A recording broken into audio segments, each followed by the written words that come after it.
Prime time it 9ಗೆ ಸ್ವಾಗತ. ನಾನು ವಿದ್ಯಶ್ರೀ. ಮೊದಲಿಗೆ ಹೆಡ್ಲೈನ್ಸ್. ಕಿಡ್ನಾಪ್ ಕೇಸ್ನಲ್ಲಿ ರೇವಣ್ಣಗೆ ಸದ್ಯಕ್ಕಿಲ್ಲ ರಿಲೀಫ್. ಜಾಮೀನು ಅರ್ಜಿ ವಿಚಾರಣೆ ಸೋಮವಾರಕ್ಕೆ ಮುಂದೂಡಿಕೆ. ಮಾಜಿ ಸಚಿವರಿಗೆ ಇನ್ನು 4 ದಿನ ಜೈಲೇ ಗತಿ.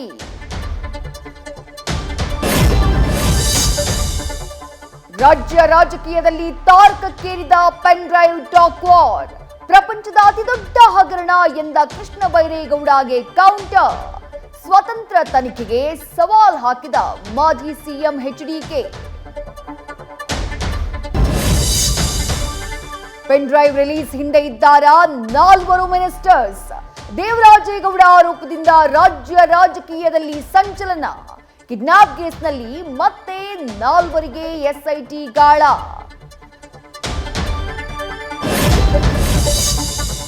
ಲೋಕಸಭೆ ಚುನಾವಣೆ ಹೊತ್ತಲ್ಲಿ ಜನಸಂಖ್ಯೆ ಬಾಂಬ್. ಹಿಂದೂ ಸಂಖ್ಯೆ ಇಳಿಕೆ, ಮುಸ್ಲಿಂ ಜನಸಂಖ್ಯೆ ಏರಿಕೆ.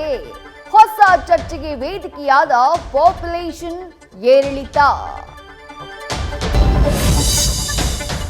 ಚುನಾವಣೆ ಮುಗಿಯುತ್ತಿದ್ದಂತೆ ಸಿಎಂ ರಿಲ್ಯಾಕ್ಸ್ ಮೂಡ್. ರಾಜ್ಯದಲ್ಲಿ ಬರಗಾಲವಿದ್ರೂ ಮಜಾ ಮಾಡ್ತಿದ್ದೀರಾ? 16 ಸಮಸ್ಯೆಗಳ ಪ್ರಶ್ನೆ ಎತ್ತಿ ಅಶೋಕ್ ಚಾಟಿ.